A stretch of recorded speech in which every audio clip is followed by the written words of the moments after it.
Thom Hartmann here with you. On the line with us is Melody Schreiber. Melody is a columnist at the New Republic and editor of the book What We Didn't Expect, Personal Stories About Premature Birth. NewRepublic.com is the website, and Melody's Twitter handle is M_scribe or @NewRepublic. And she wrote a great piece in the New Republic titled, "There is a Right Way and a Wrong Way to Respond to Monkeypox." Monkeypox getting a lot of publicity now, although it seems to be a relatively small problem, about 1,000 cases around the world. Melody, welcome to the program. Thank you for having me. Thanks for writing this piece. You talk about, I thought one of the points that was really salient in this is that monkeypox has been around for a long time, but it's now popping up, and this may have something to do with the fact that A, our climate is warming up, and B, our population is increasing, and we're pushing into areas that we didn't normally push into before. Can you speak to that? Yeah, there are a couple different reasons for why the transmission pattern for this might be changing.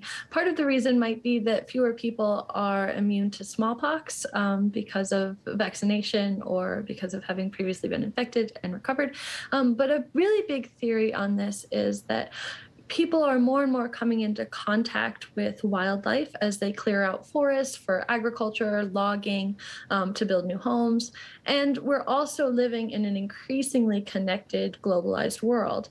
That combination, plus a warming climate pushing species to migrate, is a pretty dangerous proposition when it comes to the emergence of viruses, both new viruses like COVID-19, probably like SARS-CoV-2, and also existing viruses like monkeypox. Yeah. How big a concern is this, or should we think of monkeypox? It's like you point out in your article, it had been localized for generations, largely to those forests and jungles where people could catch it from animals and it would just kind of die out in the local populations. Now it's hopping all around the world. It's coming here to the United States. Should that alarm us, or is that just, this kind of stuff happens from time to time with weird diseases? Well, there are two levels to approach what your risk to this is. On an individual level, you're probably much more likely to get a different disease than to get monkeypox. We have over 1,000 confirmed cases around the globe, which is not very much in terms of the global population. So as an individual, you're probably okay.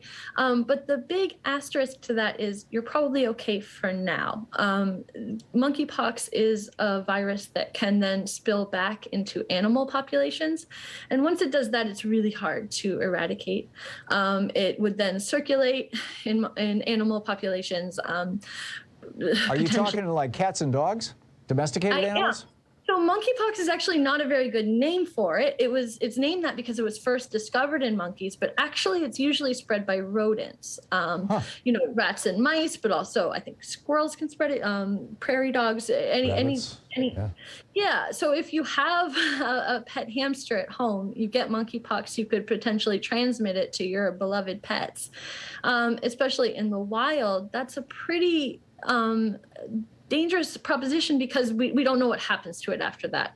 Right. Our surveillance of wildlife in the US and around the world is not very good to know what kind of viruses they have. And that means it could spill back into people at any time. Mm-hmm. So your individual risk is low, but the risk of this virus persisting in places we've never seen it before is actually really concerning. Now, there's a spectrum of, I don't know if mutability is the right word, but the way the virus, for example, measles hasn't changed since I was a kid. And SARS-CoV-19 seems to be changing almost every day. Is monkeypox the kind of virus that rapidly mutates and that we might have to be concerned about more virulent future versions of, or is it a fairly stable virus like measles? That's a really good question, and one I would love to ask a virologist right now, but my understanding is, coronaviruses don't mutate that much compared to other viruses like the flu or HIV mutates a lot. Coronaviruses are actually pretty stable, but because of the vast number of people who are getting it every day around the world, that's what's causing it to mutate. Okay. So the mutation rate isn't just about the virus's inherent characteristics. It's also about our behavior. And if it continues spreading, then every transmission is an opportunity for it to mutate. Right. Yeah. So stop it. What is the federal government doing about this? That's a good question. The CDC has not yet responded to any of my inquiries about this. From what I hear, I mean, they're listening to clinicians. They're setting up networks for dealing with it. They are beginning to roll out vaccines for close contacts and health workers, I believe. The vaccination picture is really cloudy. Originally, the Department of Health and Human Services said we have enough smallpox vaccines for anyone who would need it. Now it seems that most of those have expired. And so we're trying to figure out exactly how many doses are available and who would get them.